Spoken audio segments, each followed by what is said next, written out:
Gotta go. Yeah, I'll call you back. I'm with that realtor lady. In every real estate transaction, something comes up that the buyer or seller may have a question about. But in the heat of the moment, the question goes unanswered. Each episode, I talk with real estate experts and real estate vendors to provide a look at what goes on behind the scenes in the real estate world to get you answers. I blend in local Santa Cruz history, add some tips and tricks, all designed to help you be successful in your next real estate project. Tell your friends you can't talk right now because you are with the Realtor Lady. Hi, I'm Michelle Riplogel, and I'm the Realtor Lady. In this episode, I have asked Mark Messimer to be a guest. Mark is the Director of Industry Outreach and is with MLS Listings here in Northern California. Today, we're going to talk about the multiple listing service and how it fuels the listings you see on the internet. Because I want to give information about what goes on behind the scenes in real estate, I asked Mark, how do you describe what you do when you're talking to people at a party or a neighbor? How do you describe the MLS? Welcome, Mark. Please explain what you do, and if you could touch on the MLS listing services in general and then broadly throughout the U.S. You bet. You bet. Well, thanks for having me on, Michelle. This is fun. I like doing this. And you pose an interesting question because people do ask me, what do you do? I've been doing it for 12 years now. And I am the director of a group of people who reaches out to our industry. So I reach out to realtors like yourself. I reach out to your brokers. I reach out to the associations, both at the local level, the state level, and the national level. Those are commonly known as an example, the Santa Cruz County Association of Realtors. That's the local group, and it gets bigger as you go up from there. I run a training team. I run a video team. I am out as a spokesman for the organization. And on a national level, I am but one of many. I think there are well over 700 MLSs throughout the United States. And it's amazing how many of them are rather small. And when I say small, I'm talking maybe just, like 1,000 users, that kind of stuff. MLS Listings, which is headquartered in Sunnyvale, California, handling the counties of San Mateo, Santa Clara, San Benito, that's down where Hollister is, and then Monterey and Santa Cruz, where you and I are. We've got 16,000 plus members, but we're still considered a medium-sized MLS, as there are much larger MLSs, in the Houston area. Southern California has a massive one down there.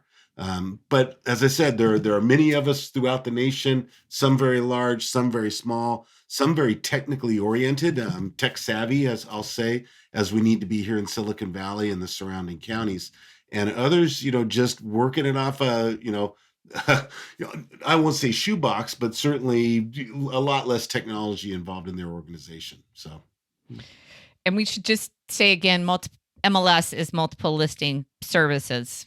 Correct. So we're good on that. So you kind of gave an overview, but what do you really do? What for someone who knows nothing about this, what do you do?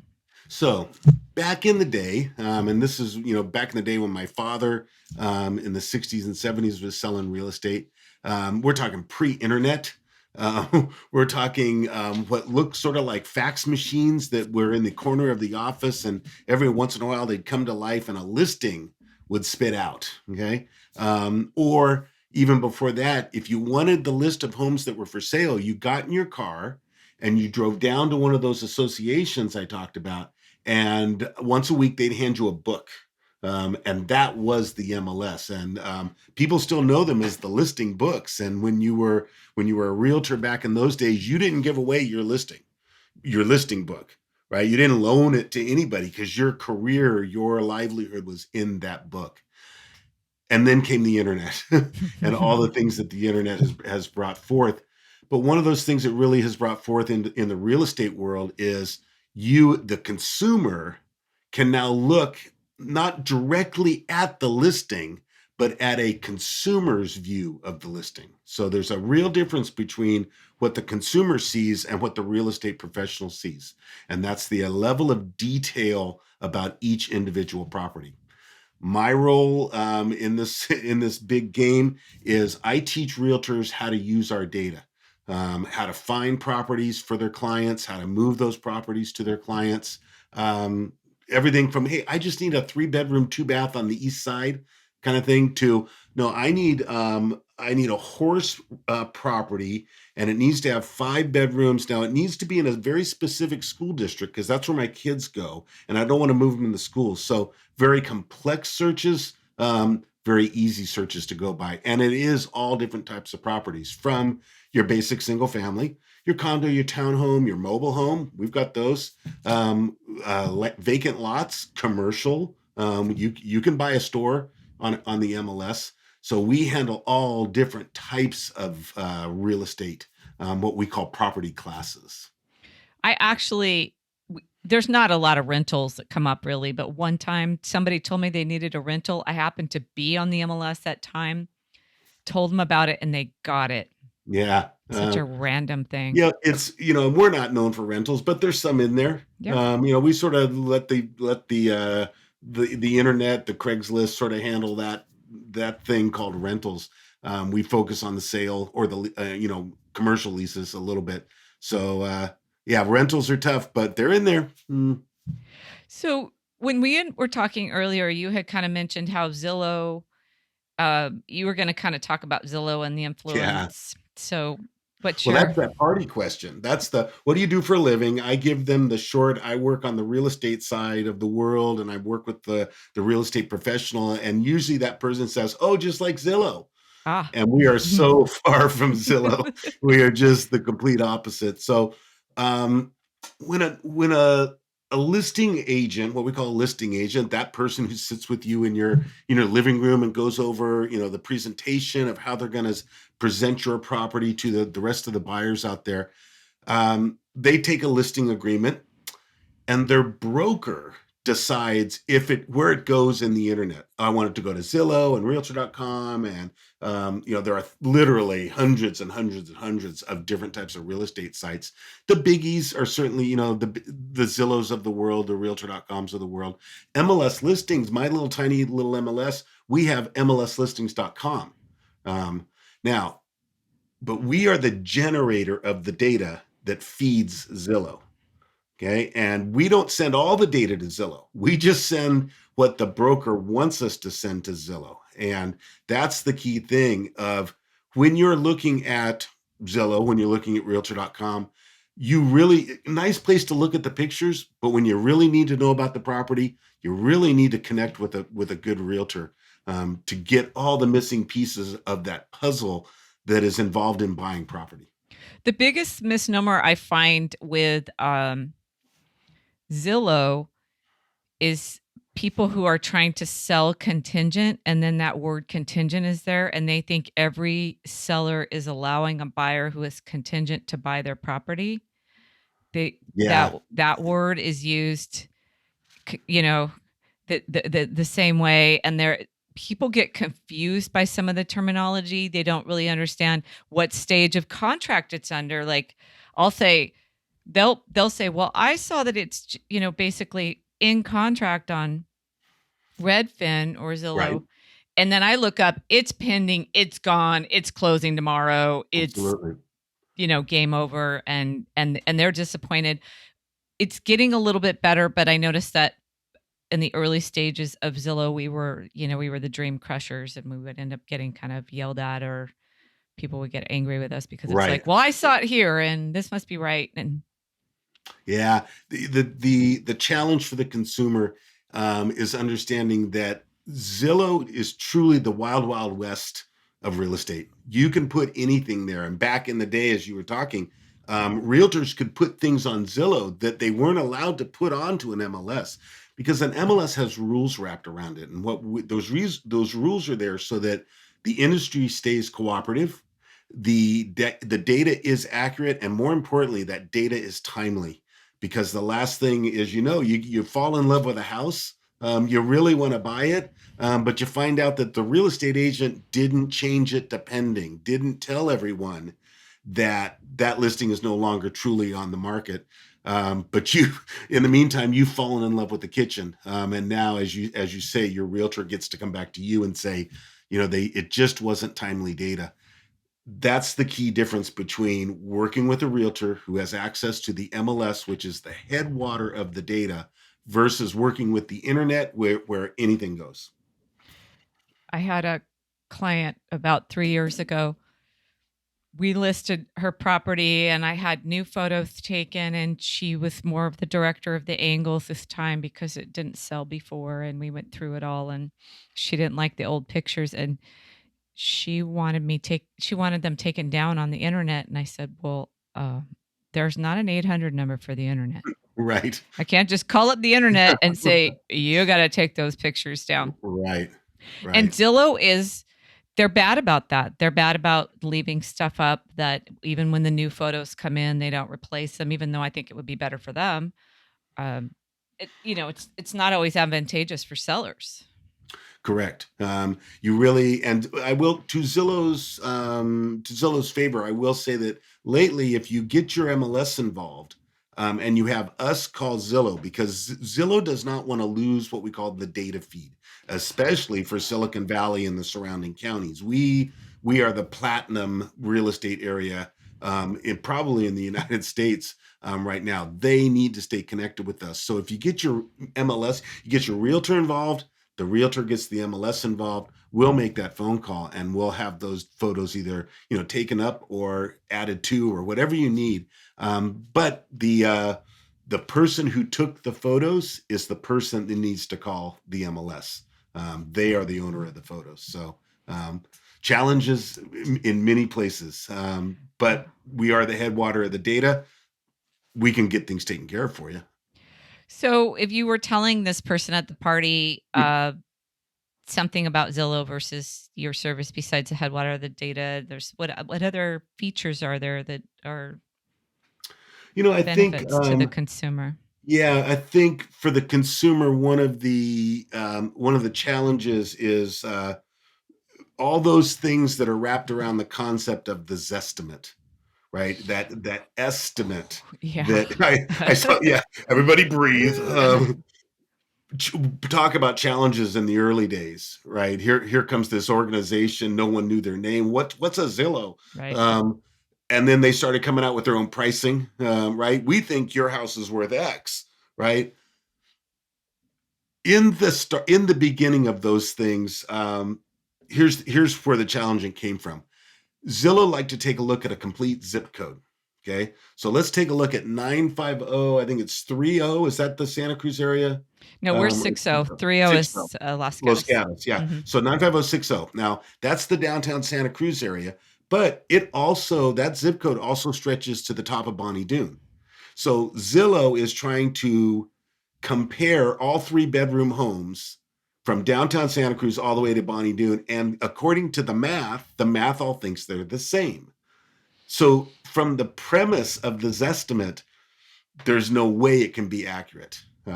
And I've always said, those estimates out there are sort of just a big giant guess. If you need the actual answer, you've got to come and see your real estate professional, because once again, they have access to the data. And they can make the correct comparisons between house A, house B, and house C, and let you know what your value is in your neighborhood with the attributes of your home. I think that's the first. I think that's the first myth buster I get at the party. Of you mean that price isn't right? You have a beard like that guy. You could go with the MLS Mythbuster for like Halloween. Yeah, there we go. Blowing up Zillow. I'm sure the folks in Seattle are cringing right now. So, and I think the other one is, Zillow and Redfin. Once again, two separate types of organizations. Redfin is a broker. Mm-hmm. Redfin is like, Coldwell Banker and, KW and they are brokers. So therefore, being part of an MLS, they have to follow the rules. They have to show things in certain ways. They have to, use the dates that we provide, kind of stuff. So they've got rules they have to follow. Once again, Zillow, they're not, at this point, they are not part of the MLS. They at least are MLS. They are in other states and in some other regions of California. Zillow is coming inside of the industry.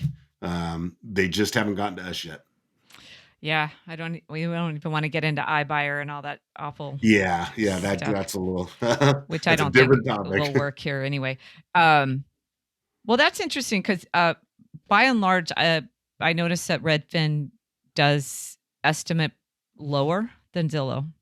Okay. And I wonder if that's from being a broker and not wanting to really get called on the table on that. I don't know, but they seem to I be a would bit lower. imagine, they have to compete against professionals like yourself. They just can't throw a price out there and then expect it to be, deemed reliable down the road someplace. So that's Redfin's got to play by rules. That's the key thing. So, the other thing they always talk about out there, especially in the Redfin Zillow world and things like that, is days on market. Yeah. Now we the thing is, everyone does the math differently. It's so different that Zillow said, forget it. We're not following all the different days on market equations. We're just going to create days on Zillow.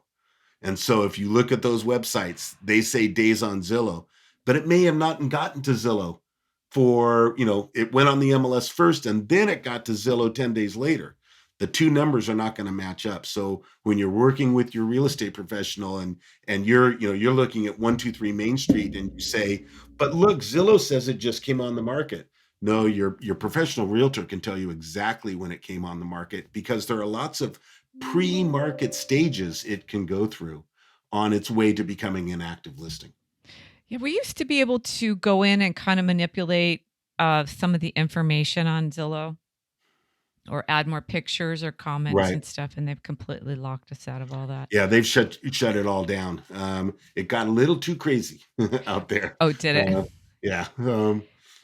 So where do you see this going? I mean, obviously, I will put this out as a personal opinion, so I'm not afraid of Zillow, but I really, I know they want to come over. They were pretty upfront in the very beginning. I started with them in 2011. They were pretty blunt. We want to replace you. We just think we can do a better job than you. Yep. And they were very, I don't think that's talking out of school. They were very in my face about it. Then I started to buy their services and actually work those leads. And then I became a partner, and I was going to some conferences and I was asked to speak, and I was, kind of their buddy. And then it was like, nope, we don't need you. We're not doing conferences anymore. You're out. And then the iBuyer, which is the idea of Zillow actually purchasing the property. But where do you see this going? What do you guys talk about in your meetings about? At this point, the only conversations we have relating to Zillow, because we work in almost two different parts of the real estate world. The only thing is that crossover. Zillow has made it known that they want to become a brokerage within the real estate industry. They'll have to come into and sign the listing broker agreements, just like your broker has. But once they come inside what we call the walled garden, now they got to follow rules, kind of stuff. So as I said, they are not part of MLS listings yet. We anticipate that they will be coming. We cannot deny them entry by any means. Right. And it's sort of we're sort of waiting for them to do it, because once again, come on in and play by the rules of the MLS, and the rules are set by the brokers that participate in this MLS. It's our hierarchy is very established, that brokers make the decisions. We are the technology people. We know how to take the decisions and turn them into code and get them onto the internet, so only the business professionals can see the data, work in the data, analyze the data, receive the benefits of the MLS. So they will have to come in and play by those rules. It's sort of a good thing. Touch on now. Remember, we're talking to someone who doesn't know anything about real estate. Can you explain members only? Because members only. Okay. I talk to people and I say I have access to listings, and generally on the ones that are no show, I say, the idea is that at least you can get your head wrapped around it, possibly drive by and see. Right. Because it's so competitive. But yeah, let's start it from the listing agent side, right? The person the homeowner's actually signing that listing agreement with. let's take the words coming soon, because that's sort of what's been out there forever. Hey, it's coming soon, Okay. right? But pretty soon, what we saw in the MLS was it's coming soon for the 8th month, right? And it's so coming soon sort of lost its meaning out there in the world. So early last year, the National Association of Realtors, NAR, came down with this new rule, and the rule stated basically that if a realtor shows it to one realtor, they must show it to all realtors. There were some conditions throughout the nation where certain groups of agents got to see certain properties, and that left the buyers out, right? The buyer, winds up saying, but wait, I wanted to look at that house, but they never got a chance because it wasn't on the cooperative MLS. So NAR came down and said, okay, here's this new rule. It's called clear cooperation, and it establishes very clearly, once the listing agreement is signed, what steps it has to go through to either go fully on an MLS, full exposure, or in some cases, should the seller decide, I don't want to be on the MLS, I've got privacy issues, I've got security issues, whatever it is, the seller can still decide that. But if that's the case, then the listing agent can only market that property within their brokerage. Coldwell Banker cannot step out of their brokerage over to, XYZ Realty and talk about it over there. Once they do, they have to show it to everybody. I had a agent in my office actually tell another agent in a different office about it, and I was like, Yeah, no, don't do that. like, no. Yeah, that's my listing. Well, and those conditions, I mean, it was one of the first questions that was asked is, wait a second, what if my seller goes on Facebook and says, look, my house is for sale? Guess what? You got to come out. You got to take the listing to everybody at that point. So it had some, some trials and tribulations during the launch of clear cooperation from NAR, but those have balanced out. Now, along the way, we decided, MLS Listings and our brokers decided to take a look at this a little bit differently, because we saw that we had always had a coming soon area, but things were staying there way too long. But we still knew that some sellers have a need for security, a need for privacy. And there were absolutely conditions where, hey, before we go fully active, we need to get the place cleaned up. We're going to put in some new appliances. Let's get new hardwood down. We're going to redo the gardens, that kind of stuff. But I wanted, as a realtor, I wanted to start creating advertising or marketing buzz, right? I wanted to let people know, hey, you wouldn't believe this place I've got on the Upper West Side. When it comes to market, it's going to be fabulous. Think we're going to be on right about mid-November. Stay tuned. And eventually it would go through this members only, meaning only the professionals are seeing it. It's not going to Zillow. It's not going to realtor.com. Only the real estate professionals are seeing it. Do not show. Getting things ready. I'll let you know when it's ready. Maybe we've got another step called members only show. Still not going to Zillow, only going to the membership of MLS Listings, right? And that's why working with a realtor is so important. They have listings that are not on Zillow and realtor.com or even MLSlistings.com. They are saved specifically for the real estate professional. That's what members only is. I wonder, did that help at all during COVID? Because I had somebody who was they were pretty into showing it to local agents. And their clients. Gonna get them in trouble, because if I show to a local agent, I got to show to every agent, right? Well, absolutely, but they didn't discern. But because COVID, not much movement was happening. Right. I got to get my dates right. January of 2020 was when clear cooperation came into play, when we launched members only.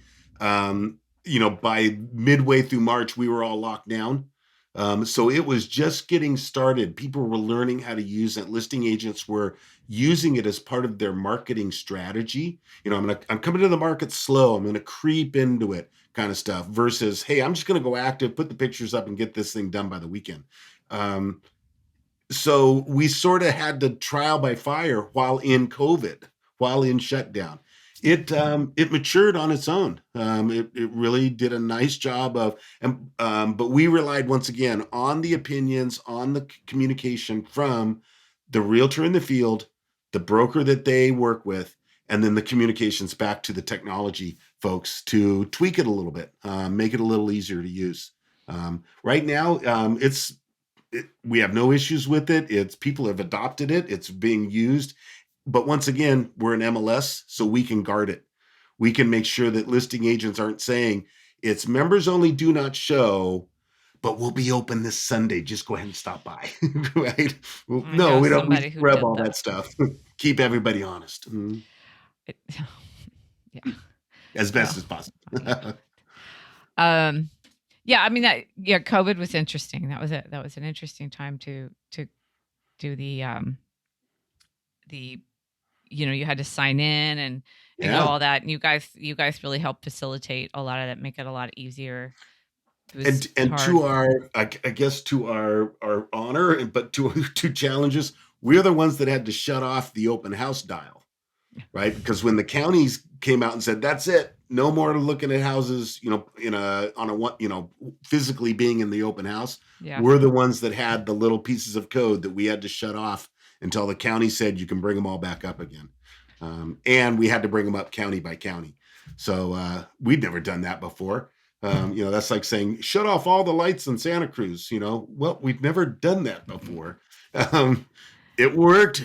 We kept everybody in business as best as possible. And then we went out and we helped agents and brokers start talking about marketing in the virtual world. Right.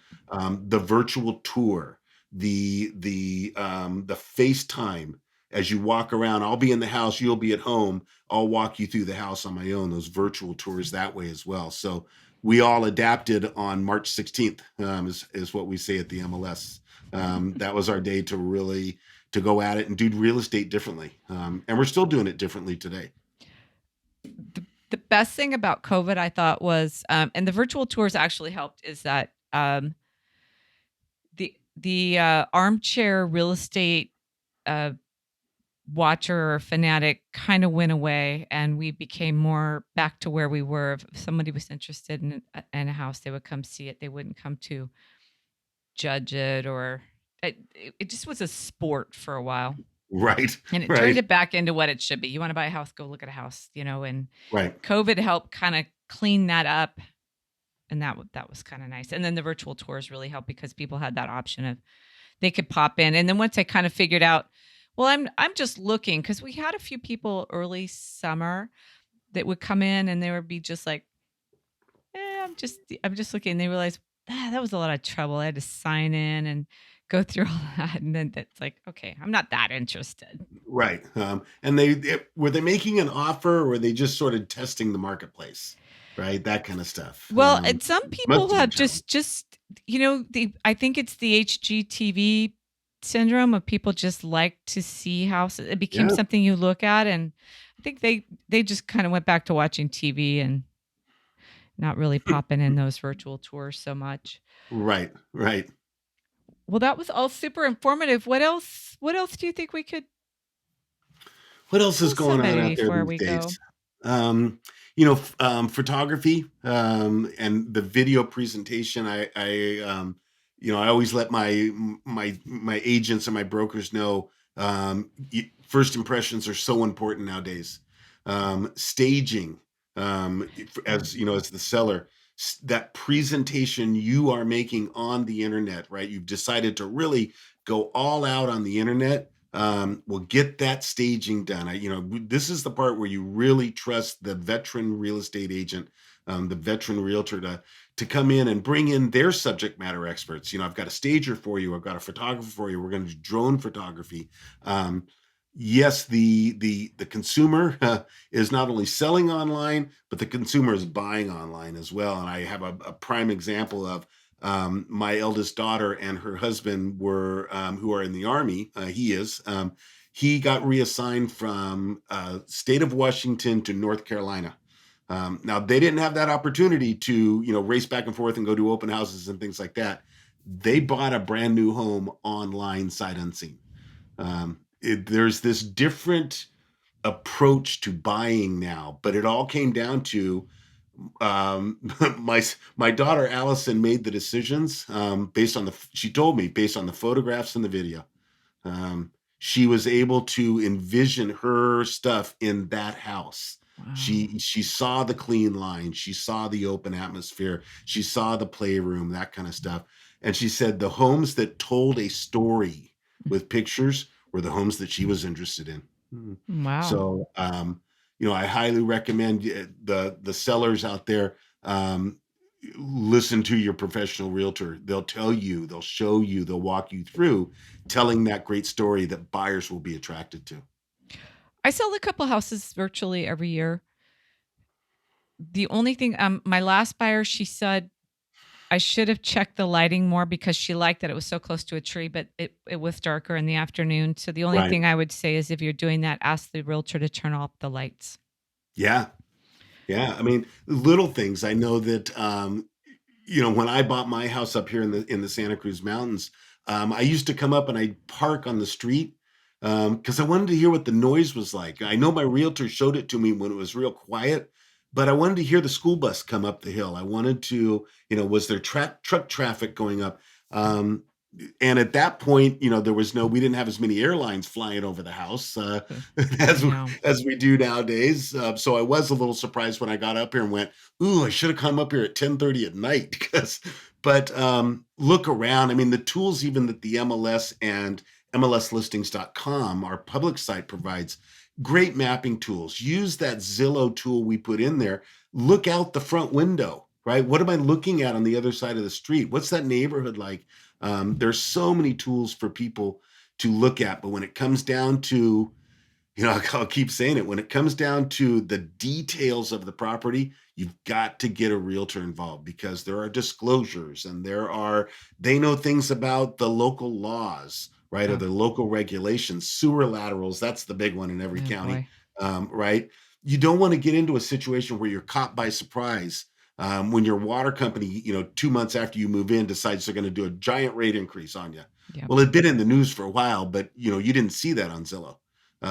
Check with your local realtor. They're the ones that know the neighborhoods. They know the jurisdictions. They know the governance that applies. They'll get you the right information. Yeah.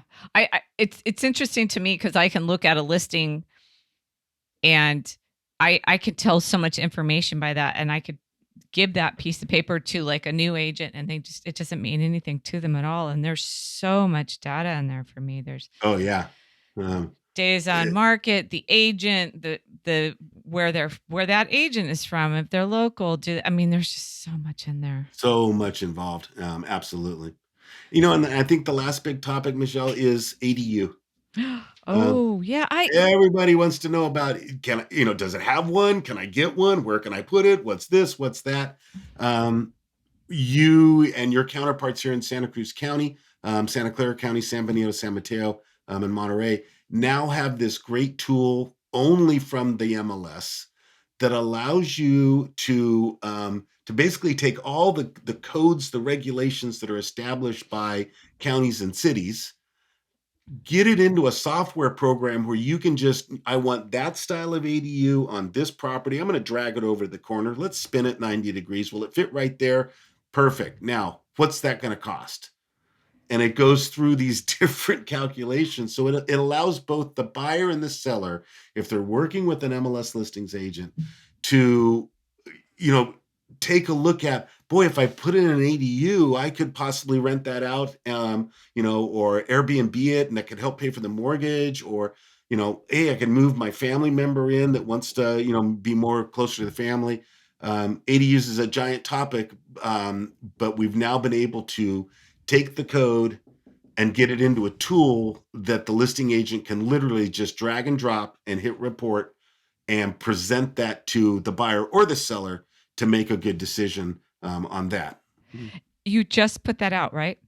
Yeah, literally, we did the press release, I think, yesterday. I think I saw that. Yeah, we'll start really promoting it, putting it out there next week. But it's brand new, and it's a I don't know if it's a game changer, but it's certainly a huge benefit to any buyer or any seller is to find out the attractiveness in today's marketplace of the additional dwelling unit.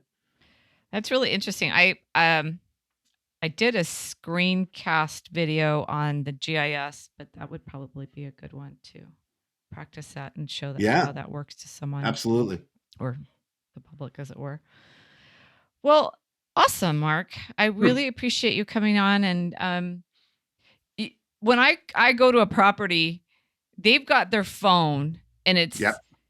well, it's Zillow, and they're kind of shoving it in my face. I never have my glasses on; I can never see anything anyway. And then I've got this piece of paper that I've folded up in fours, Right. and it has everything I need on it. I mean, I could get online maybe for an HOA fee that didn't show up in the right spot, but everything I really need is right still on that agent page for the MLS.